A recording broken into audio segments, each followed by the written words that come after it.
Assalamu alaikum warahmatullahi wabarakatuh. Welcome back, everybody. So, in the previous session, we've done about Mubtada and Khabar. So, before we embark into the next level in understanding different types of Mubtada and different types of Khabar, so it's very important to introduce you to the practice of using pronouns. So, in this session, inshallah, we'll be learning about pronouns. What are pronouns? Pronouns in Arabic they're called as Zam'air. Zam'air means plural, pronouns. So what is a singular called? Singular is called Damir. It's not Zamir, it's Damir, Dad. So just practice a little bit pronunciation, Damir. So we'll be using this word a lot. So what is a pronoun? Pronoun is a word which substitutes a proper noun. What does it mean? So we know what proper nouns are, like name, place, animal, thing, adjective, whatever. So everything comes as a proper noun. So in a sentence, if you want to use it instead of a name, if you want to use another word, so that substitute is called a proper noun. Let me give you an example for a clear understanding. So if I say here, like Muhammad is intelligent, Muhammad is tall, Muhammad went to school, Muhammad came back, it's too much of repetition here. So what we want to do is we want to make our life simple and easy to communicate. So we send this away and we bring a new sentence. What we say is Muhammad is intelligent, he is tall, he went to school and he came back. So the word he is called a pronoun. So this is called as damir. So we use this word damir. So we get used to these words. In Arabic, these damir or pronouns, there are two types of pronouns. One which is attached to a word, which we'll be learning later on, and the other pronouns which are detached, which are on their own, like he, she. These are all detached pronouns. So we're going to learn in Arabic what are these detached pronouns. Detached pronouns in Arabic is called as damirun munfasilun. Munfasilun means it's detached. It is written separately. It is not attached to any word. So these damirun munfasilun, we need to know that they always come as a mubtada in a sentence. When you see a separate damir, it is a mubtada and they are always marfu'.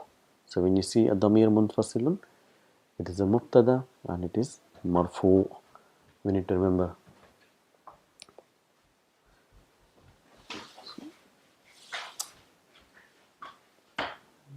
So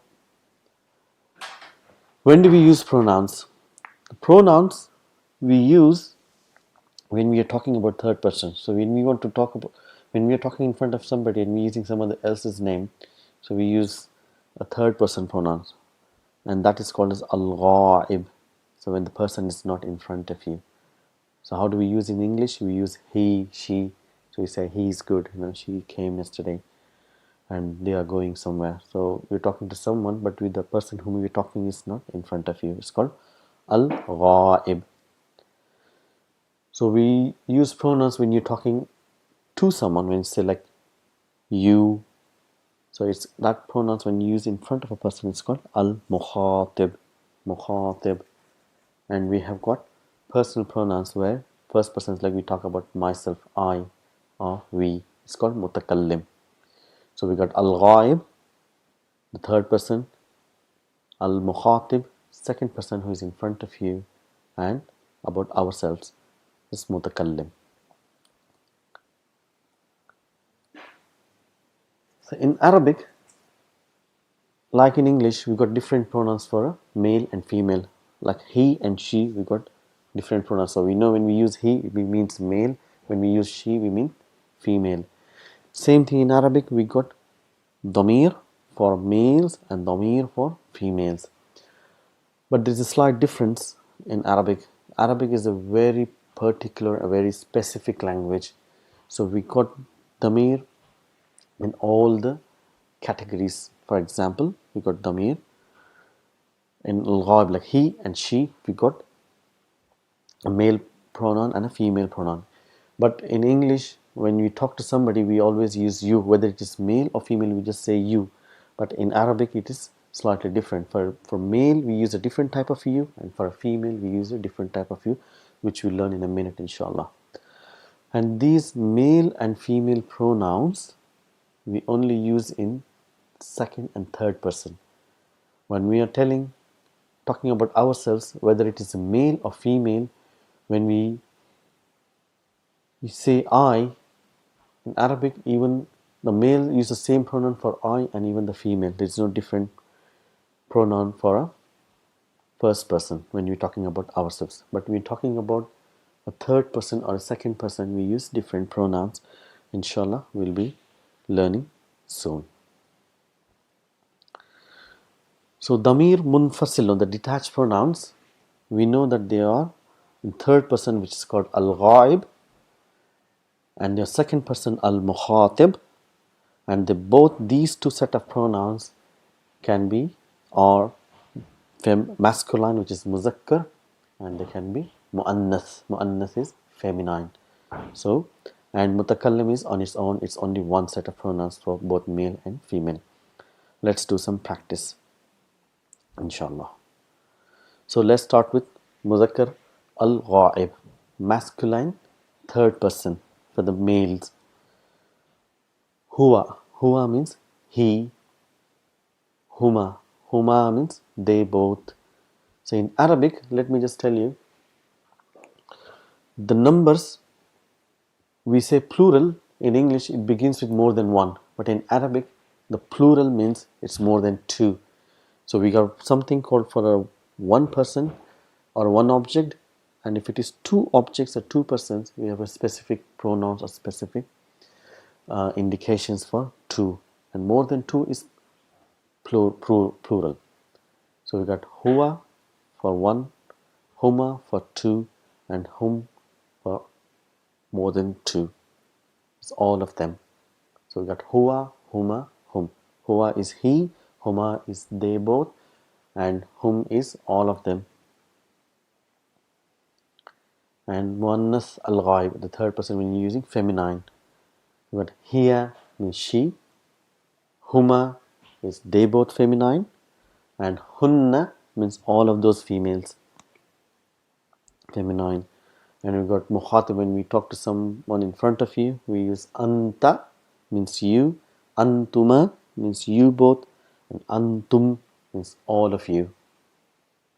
And for feminine, muannath al-mukhatib, we use anti for you female in front of you, antuma for you both females, and antunna all of you females.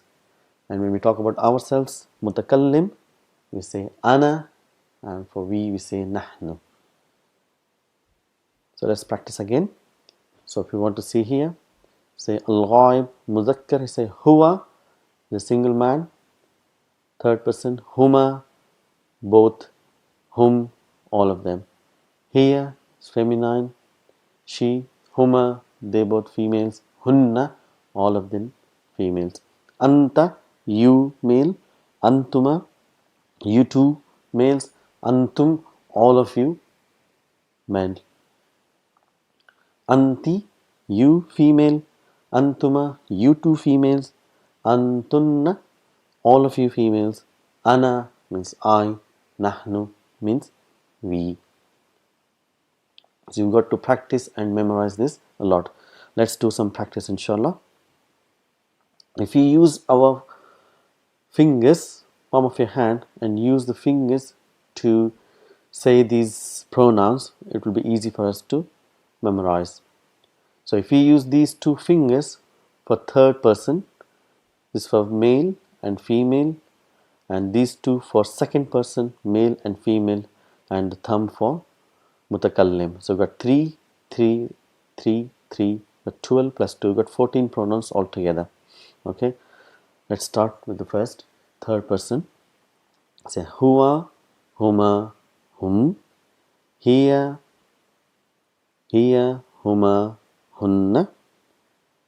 And the Third finger we got anta, antuma, antum. The fourth finger anti, antuma, antunna. Ana. Fifth finger ana, nahnu. So let's do it again. Huwa, huma, hum. Hiya, huma, hunna. Anta, antuma, antum. Anti, antuma, antunna. There's a small mistake here. There's no alif. It's antunna. Ana, nahnu. Do it again, inshallah. Huwa, huma, hum. Hiya, huma, hunna. Anta, antuma, antum. Anti, antuma, antunna. Ana, nahnu. Let's do it again one more time, final time. So to practice a lot. Huwa, huma, hum. Hiya, huma, hunna. Anta, antuma, antum. Anti, antuma, antunna. So this is our sessions just to practice these pronouns, and we'll be sending some videos for you to help to practice, inshallah. Assalamu alaikum warahmatullahi wabarakatuh.